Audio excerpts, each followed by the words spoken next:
다시 한번 봅시다. 우리 교회 2024년 표어가 무엇이죠? 믿음은 바라는 것들의 실상입니다. 우리가 새해를 맞이하면서 히브리서 11장 믿음장을 살피고 있는데 새 첫 주인 지난주에는 표어에 대해서 설교를 했습니다. 잠깐 복습을 하면은 믿음은 바라는 것들의 실상입니다. 이 실상의 뜻이 무엇이라고 했습니까? 두 가지의 뜻이 있습니다. 첫째는 확실한 보증, 바로 이런 뜻입니다. 믿음은 여러분들이 바라는 것들에 대해서 확실하게 보증을 해줍니다. 올해 여러분이 바라는 모든 것들을 하나님이 확실하게 보증해 주심을 믿으시기를 바랍니다. 그 다음에 이 실상의 두 번째 뜻은 이미 확보되었다, 그런 뜻입니다. 우리가 바라는 것들이 앞으로 준비되는 게 아니라 이미 확보가 되어 있어요. 준비가 되어 있습니다. 그리고 하나님이 그것을 보관 중이십니다. 2024년에 우리 교회와 여러분이 바라는 모든 것들이 하나님이 확실하게 보증을 해주시고 이미 준비해서 보관 중이시기 때문에 이제 여러분들이 기도하면서 그것을 찾아서 마음껏 누리시기를 축원합니다. 자, 믿음장 시리즈 두 번째 시간은 예배에 대한 내용입니다. 히브리서 11장은 믿음의 위대한 선배들을 소개를 하고 있는데, 그런데 가장 먼저 첫 번째로 소개된 사람이 바로 예배의 승리자 아벨을 소개를 합니다. 그러면은 많은 사람들이 있고 많은 내용들이 있는데 왜 첫 번째로 아벨이 나오는가? 그것은 우리의 삶에 있어서 예배가 첫 번째로 중요하기 때문입니다. 여러분, 예배는 여러 가지 순서 중에서 제1이 되어야 돼요. 또 이 예배는 값어치에 있어서도 제1이 되어야 되고 중요도에 있어서도 제1이 되어야 됩니다. 나머지 모든 것은 전부 다 예배의 뒤에 쳐야 돼요. 첫 번째가 항상 예배라는 사실입니다.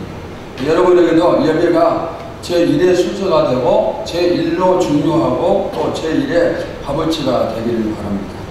한마디로 설명한다면 모든 부분에서 예배는 항상 뭐예요? 첫 번째, 가장 중요하고 가장 먼저, 가장 우선시하고 예배보다 앞서는 것이 있으면 안 된다는 사실입니다. 믿음장에 기록된 사람들은 모두 다 예배에 승리한 사람들, 예배의 승리가 그들을 믿음의 사람으로 만들었다, 이렇게 설명할 수가 있습니다. 이 예배는 하나님과 만남이 이루어지는 매개체입니다. 새해 우리가 복을 받으려면 하나님과 만남이 이루어져야 되는데, 그런데 예배를 통해서 하나님과 만남이 이루어지는 거예요. 우리가 예배를 드릴 때 하나님은 우리 예배를 받으시기 위해서 이곳에 임재를 하십니다.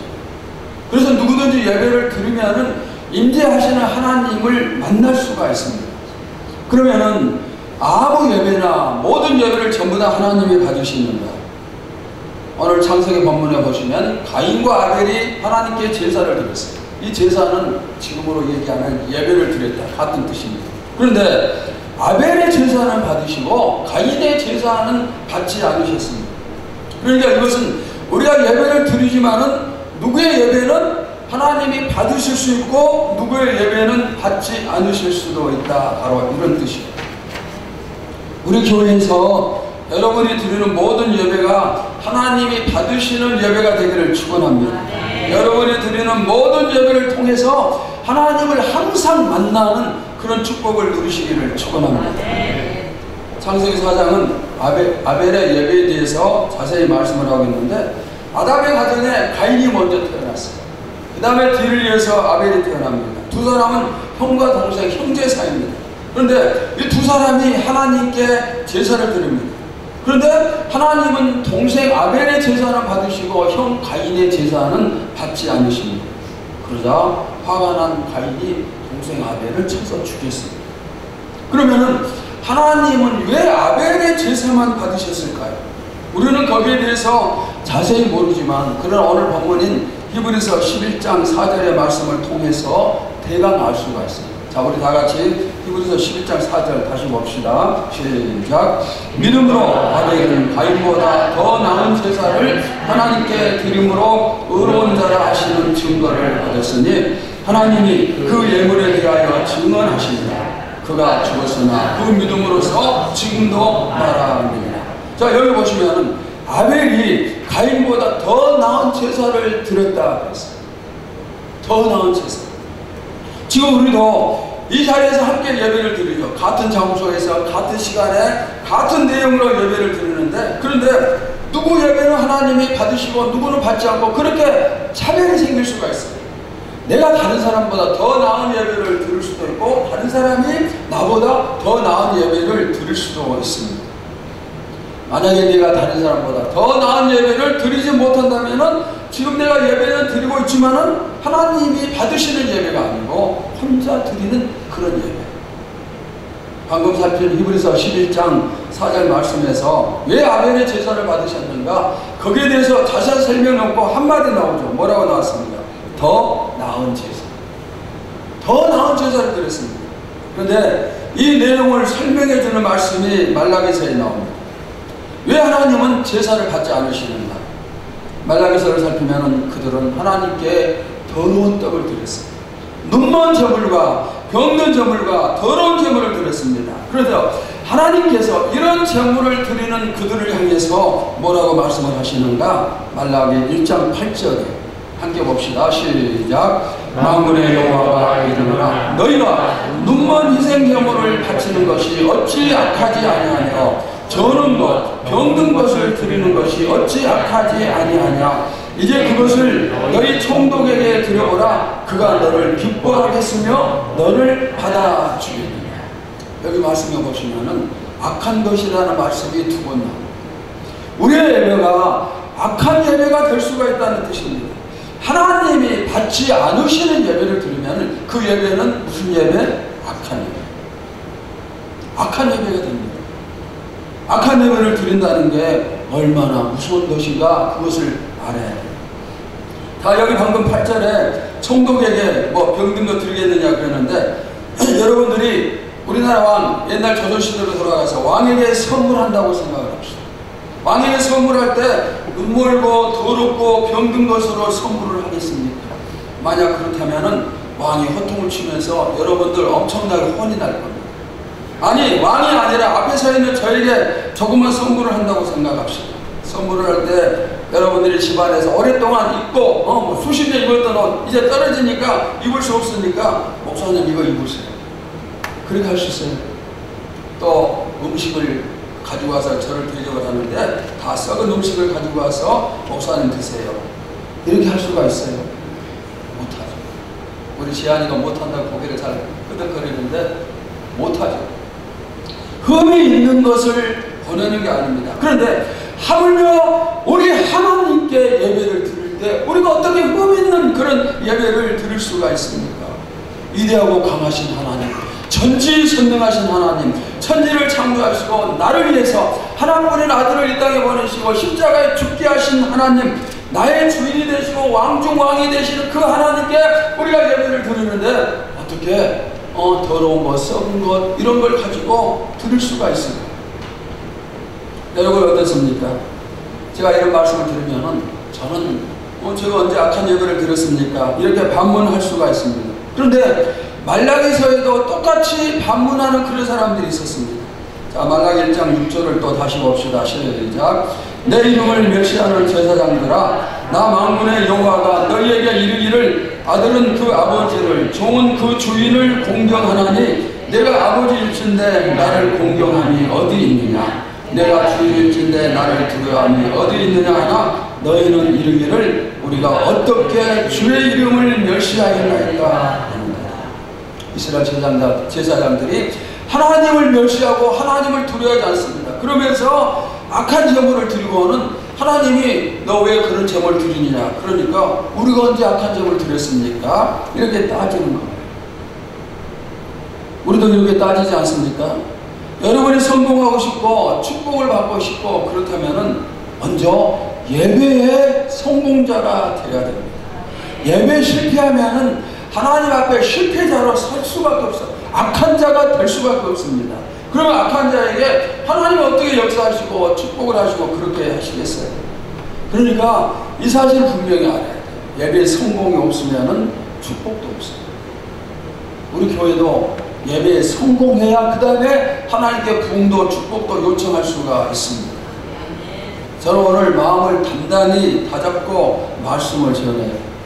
여러분들이 혹시 믿음이 약해서 이 말씀을 통해서 시험 들 수도 있지만 시험 들지 말고 정말 내가 예배에 성공하지 않고 승리하지 않고는 하나님과 함께 할 수 없다. 그런 사실을 확실하게 깨달으면서 오늘 말씀을 받으시기를 바랍니다. 시험들이 아니라 부족함을 치료하고 고쳐서 하나님이 받으실 그런 예배를 드릴 수 있는 그런 계기가 되기를 주님의 이름으로 축원합니다. 2024년에 우리가 승리하고 축복을 받기 위해서는 먼저 뭐 하라고요? 예배에 승리해야 됩니다. 자, 그러면은 우리가 드리는 예배, 여러분이 드리는 예배를 한번 솔직하게 생각해 봅시다. 제가 봤을 때 어떤 성도들은 정말 하나님이 받으실 수밖에 없는 그런 예배를 드리는 성도들이 많이 있습니다. 그런데 동시에 또 그렇지 못한 성도가 있는 것도 사실입니다. 예배의 정성이 부족하고 준비가 부족하고 형식적이고 그냥 매주 드리니까 습관적으로 드리고 거룩함이 없고 진지함이 없고 그런 모습을 보면은 너무나 안타까워요. 그러면은 우리가 새해를 맞이하고 축복을 사모하고 그렇지만은 이런 모습으로 예배 드리면은 2024년 아무 소용이 없어요. 기대할 게 하나도 없습니다. 그래서 저는 예배 회복을 위해서 설교를 해야겠다 작정을 했고 다행히 또 히브리서 11장 강해가 시작됐는데 첫 번째 순서가 뭐예요? 바로 예배에 대한 순서. 히브리서 11장 끝나고 난 다음에 예배론에 대해서 조금 더 이제 오랜 시간 설교를 할 계획을 가지고 있습니다.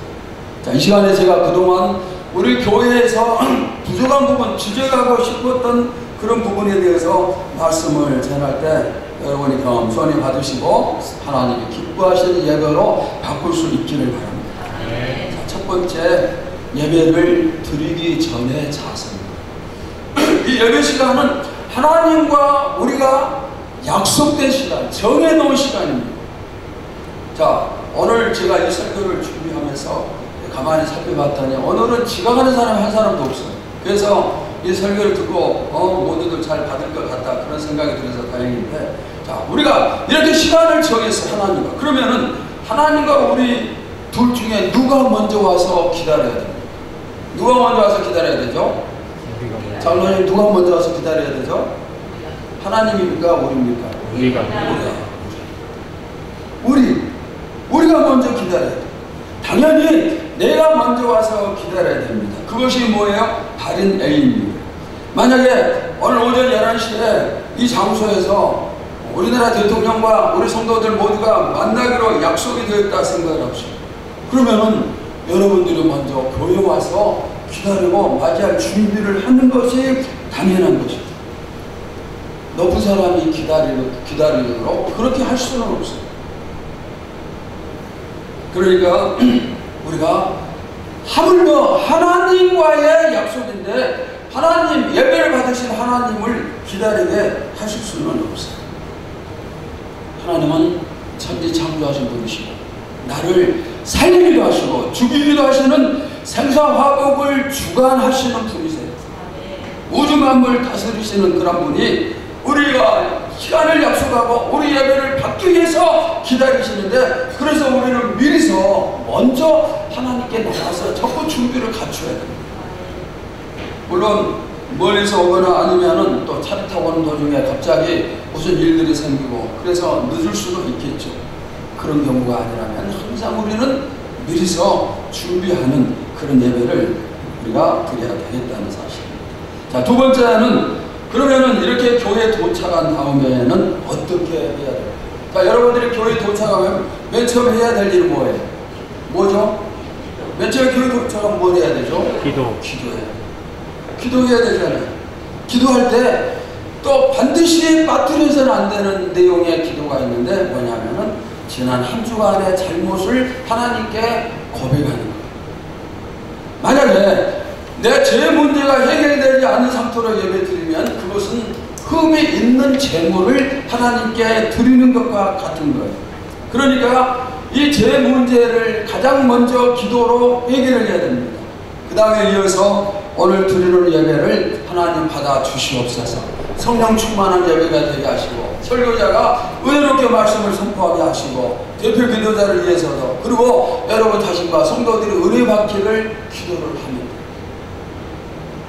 교회 오면은 첫 번째 반드시 뭐예요? 기도하셔야 돼요. 반드시 기도를 해야 돼요. 그리고 우리 교회는 가끔 보면은 예배 시간에 이리저리 돌아다니는 그런 사람들도 가끔 있어요. 어떤 사람은 물 마시러 들어가고. 근데 여러분, 우리가 예배 드리면서 예배 시간에 물 마시러 돌아다니고 또 커피 마시면서 예배 드리고 아이들이 지나다니면 이쁘다고 손잡고 그냥 안아주고 얘기하고 그렇게 하면서 예배를 드리면 되겠어요? 우리 교회에서 평소에 일어나는 그런 일들 지금 제가 말씀을 드리는 거예요. 심지어 예배 중에 핸드폰 통화를 하는 사람도 있고 문자를 보내는 사람도 있고 또 전화가 오면은 밖에 나가서 전화를 받는 그런 사람도 있고 지금 하나님 앞에서 하나님이 내 앞에 계시고 내가 그분 앞에 예배를 드리는데 근데 전화가 와서 밖에 나가서 통화를 한다? 이 하나님 보셨을 때 어떻게 생각을 하실까요? 아주 오래전인데 핸드폰이 나오고 얼마 되지 않아서 예배 시간에 전화를 받는 사람들이 많이 있어요. 그래서 그걸 얘기를 했는데도 잘 고쳐지지가 않아서 전도사님한테 이렇게 얘기를 했어요. 예배가 시작된 다음에 나에게 전화를 걸어요. 그래서 예배가 시작되고 예배 진행 중인데 진짜 전화가 왔어요. 제가 전화를 받았어요. 일부러 받았어요. 성도들이 어떻게 생각할까요? 아니, 목사님이 예배 시간에 핸드폰 받다니. 그걸 보여주기 위해서. 예배 시간에 전화 받으면 안 된다는 것을 가르치기 위해서 일부러 한번 그렇게 했던 적이 있습니다. 여러분, 예배 시간에 오는 문자나 전화나 이런 건 사실 별것 아니죠. 보면은 얘들이 엄마 언제 와? 그러면은 조금만 기다려. 예배 금방 끝나. 대부분 이런 것들, 이런 내용 아닙니까? 그리고 예배 시간에 핸드폰 신호가 울리면은 그것도 찬송가가 울리고 그러면 좀 덜한데 세상 노래, 사랑이 어쩌고 저쩌고 시끄럽게 울리면은 예배 분위기가 전부 다 깨지는 거죠. 분위기가 사늘하게 식어버리는 거죠. 이런 예배가 무슨 예배? 악한 예배. 하나님이 이런 예배 받지 않으십니다. 앞으로 우리 교회 안에서는 예배 시간에 이런 벨소리가 울리거나 통화를 하거나 문자를 주고받거나 심지어 핸드폰 보면서 뉴스를 본다든가 이런 일들이 없기를 바랍니다. 그 다음 세 번째는 예배에는 대표 기도가 있습니다. 어떻게 해야 되는가? 우리 교회에서는 주일 낮 예배와 주일 오후 예배에 이제 돌아가면서 대표 기도하는 순서가 있습니다. 대표 기도는 혼자서 하는 게 아니라 모인 성도들을 대신해서 대표로 기도하는 것입니다.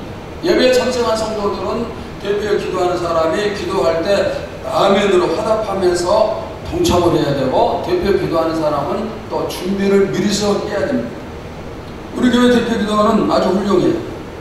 저는 해마다 직분자 교육을 시키면은 연초에 직분자 교육을 하는데 그때마다 대표 기도를 훈련을 시켰어요. 그리고 실제로 그 자리에서 이제 대표 기도문을 작성을 해서 발표를 하고 하게끔 하고 그러는데 그렇게 훈련되어서인지 대표 기도가 아주 은혜로워요. 그럼에도 불구하고 다시 말씀을 드립니다. 여러분 대표 기도 시간에 기도가 길면 좋습니까? 안 좋습니까? 솔직하게 얘기해 보세요. 대표 기도가 길면 좋아요? 짧으면 좋아요? 짧으면 좋죠. 짧으면 무조건 은혜로워요. 은혜스러워요. 길게 하면 안 됩니다. 길면은 어떤 사람은 기도하다가 조언을 사는데 그리고 이왕이면은 기도문을 원고로 쓰면은 더 좋은 준비가 되겠죠. 원고로 쓰지 않는다 그러면은 자꾸 내용을 반복해서 머릿속에서 예배 드리기 전에 기도할 내용을 자꾸 반복해서 기도를 해봐요. 저는 노예나 신차를 어느 교회에서 대표 기도 순서를 맡고 그러면은 차 타고 가면서 머릿속에서 계속 반복해서 기도해요. 처음부터 끝까지 이렇게 기도한다고 계속 했어요. 그러면은 실패하지 않는 대표 기도가 될 수가 있어요. 어떤 분들은 성령께서 전부 다 인도해 주신다. 그러면서 하나도 준비하지 않아요.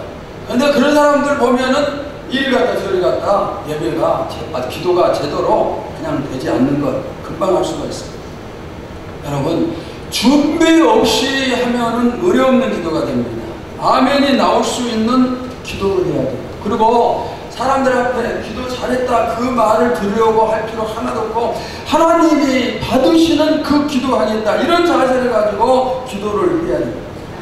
기도하면서 하나님 제가 대표로 기도하니까 이 기도를 꼭 받아주셔야 됩니다. 이런 믿음과 간절한 소망으로 할 때 그 기도가 최고의 대표 기도가 되는 거예요.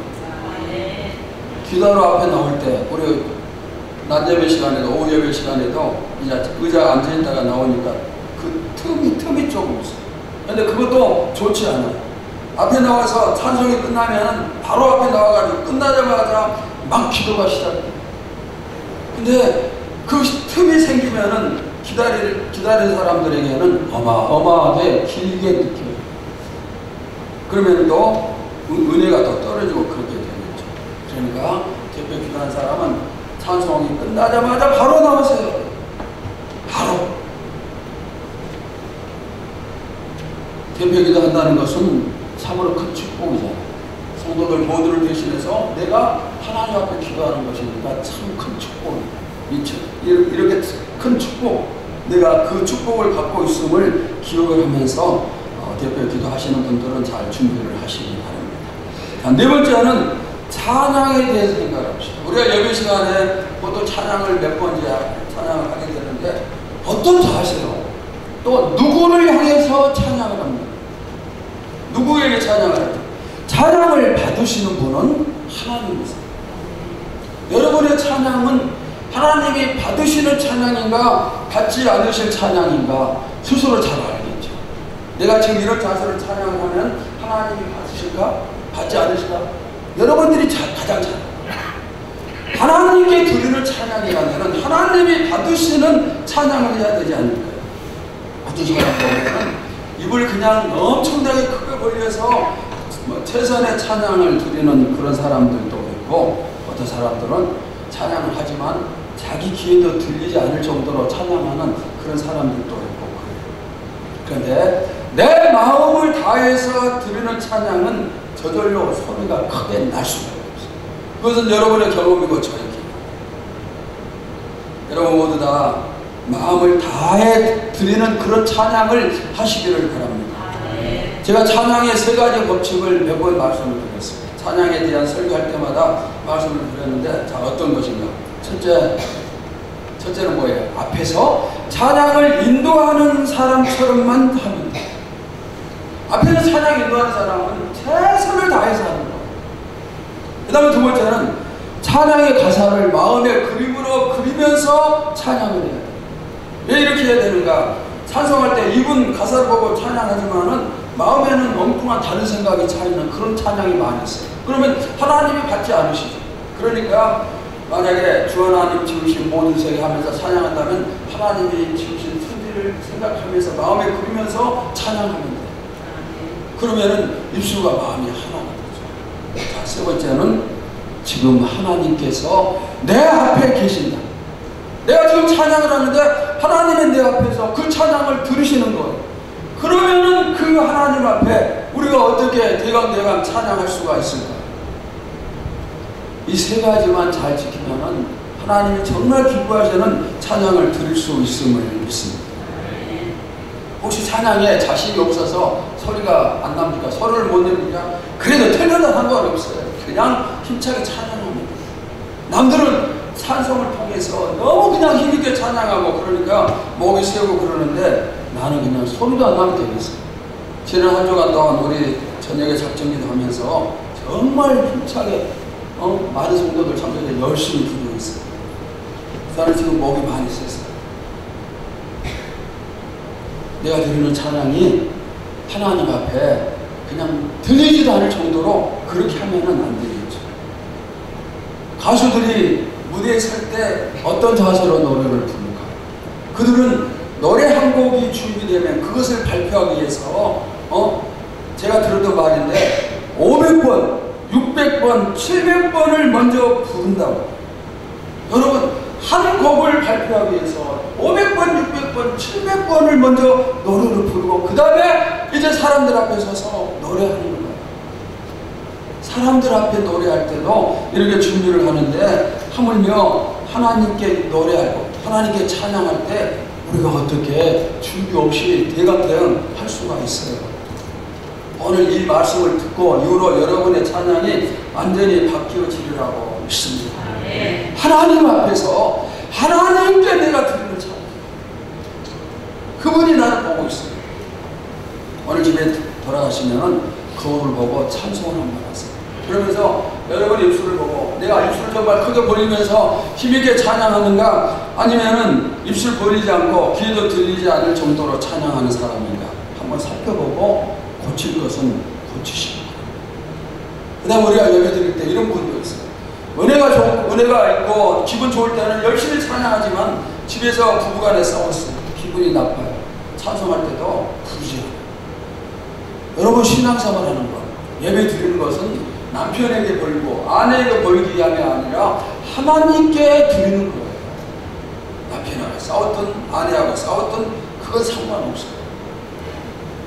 우리는 하나님께 진실된 찬양을 드려야 되죠. 여러분의 찬양이 항상 하나님이 받으시는 좋은 찬양이 또 좋은 제물이 되시기를 축원합니다. 자, 다섯 번째, 말씀을 대하는 태도입니다. 예배 시간마다 여러분 은혜를 받습니까?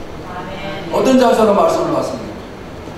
여러분 자세에 따라서 마음이 옥토밭이 될 수도 있고 길가밭이 될 수도 있어요. 은혜 받는 게 누구의 책임이에요? 앞에 서 있는 설교자의 책임입니까? 아니면 듣는 여러분의 책임입니까? 누구의 책임이에요? 설교자는 여러분 책임이라고, 여러분은 설교자 책임이라고 되게 그렇게들 말들 하겠죠. 그런데 성경적으로 대답한다면 듣는 사람의 책임. 예수님 설교에 대해서 말씀하시고 그럴 때 설교 준비 잘해서 해라 그런 말씀 하신 적 없어요. 그런데 말씀을 듣는 성도들 향해서는 이런 마음밭이 되어라, 이렇게 되어라, 그런 부분을 주님이 말씀 많이 하셨어요. 예수님이 설교하실 때 은혜 받지 못한 사람도 있었어요. 예수님이 설교 준비 설교 못해서 그랬어요. 그런데 또 어린아이가 성경 말씀을 전해도 은혜 받는 그런 사람이 있습니다. 그러니까 누구는 은혜 받고 누구는 받지 못한다면은 바로 듣는 내 마음에 문제가 있다는 것을 알 수가 있습니다. 저를 비롯한 모든 설교자는 누구든지 최선을 다해서 설교 준비하고 최선을 다해서 말씀을 선포를 할 겁니다.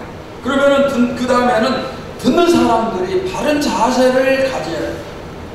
왜 은혜 받지 못할까요? 첫 번째는 사모함이 없어요. 그러면 은혜 받지 못해요. 은혜 받는 것에 관심이 없다. 바꿔 말해서 먹는 것에 관심이 없다. 그러면은 아무리 진수성찬이 차려져도 먹지 않아요. 그런데 먹는 것에 관심이 있고 배고픈 사람은 라면이 차려진 상이랄지라도 맛있는 밥상이 되는 거예요. 교만한 사람에게는 누구도 은혜 끼칠 수가 없어요. 그들은 듣고 판단을 하죠. 오늘 설교는 목사님이 치고 있었어. 오늘은 좀 잘했어. 요즘 우리 목사님이 설교를 좀 잘하는 것 같아. 아니면 요즘에 설교를 영 죽을 쓰는 것 같아. 여러분에게 제가 이런 말 판단을 받기 위해서 설교하는 게 아니에요. 여러분이 저를 어떻게 판단하든 상관없죠. 그런데 설교하는 설교자는 하나님의 말씀을 대언하는 그런 역할을 하는 것이지 교인들의 판단받기 위해서 잘하는가 못하는가 판단받기 위해서 설교하는 게 아니에요. 설교 시간마다 하나님이 오늘 나에게 주시는 말씀이다 이런 마음으로, 또 하나님이 지금 앞에서 나에게 말씀하신다 이런 자세를 가지고 집중해서 들으세요. 절로 하품하고 헛생각하고 주거에 낙서하고 언제 끝나나 시계나 보고 그리고 공상하고 사모하는 마음 조금도 없이 어떻게 은혜를 받겠어요? 은혜 못 받는 게 당연한 것이에요. 저는 어디 가서 설교 들으면은 저도 수십 년 설교하고 그렇기 때문에 왜 판단 못 하겠어요? 근데 절대로 판단하지. 아무리 설교 못해도 받을 교훈이 무엇인가 귀를 기울이고 듣고 그러면은 반드시 받을 교훈이 있어요. 그러면 그게 은혜가 되는 거예요. 오늘 하나님 나에게 무슨 말씀을 주실까? 귀를 기울이고 들으시기 바랍니다. 그러면은 은혜가 팍팍팍 넘치는 거예요. 어떤 사람은 또 교훈을 주면 이렇게 하고 저렇게 하세요 하면은 뭐라고 판단하는가 하면 목사님 너나 잘하세요. 그게 아니죠. 그렇죠? 우리 성도들 한 사람도 그런 사람 없어요. 근데 그런 사람들이 다른 교회 많이 있어요. 요즘 방송 설교가 또 많죠. 핸드폰을 켜도 뭐 텔레비전을 켜도 라디오를 틀어도 온통 설교입니다. 여러분도 그런 설교 많이 듣죠. 좋은 거예요. 그런데 설교를 들으면서 딱 한 가지만 생각을 해야 돼요. 뭔가 하나님 이 설교를 통해서 오늘 내가 많은 은혜를 받기를 원합니다. 그 생각만 하면 돼요. 설교 들으면서 어떤 사람들은 이 목사님은 어떠고 저 목사님은 어떠고 우리 교회 목사님은 어떠고 자꾸 비교를 하는데, 비교하는 것은 그거 말씀 듣는 게 아니에요. 말씀을 판단하는 거예요. 여러분, 예수님의 12제자가 설교를 전부 다 잘하실까요? 저는 절대 아니라고 봐요. 베드로가 설교할 때 3,000명이 회개하고 돌이키는 역사가 나타났지만, 다른 제자가 설교할 때는 한 명도 돌이키지 않고 그런 부분도 분명히 있을 거예요.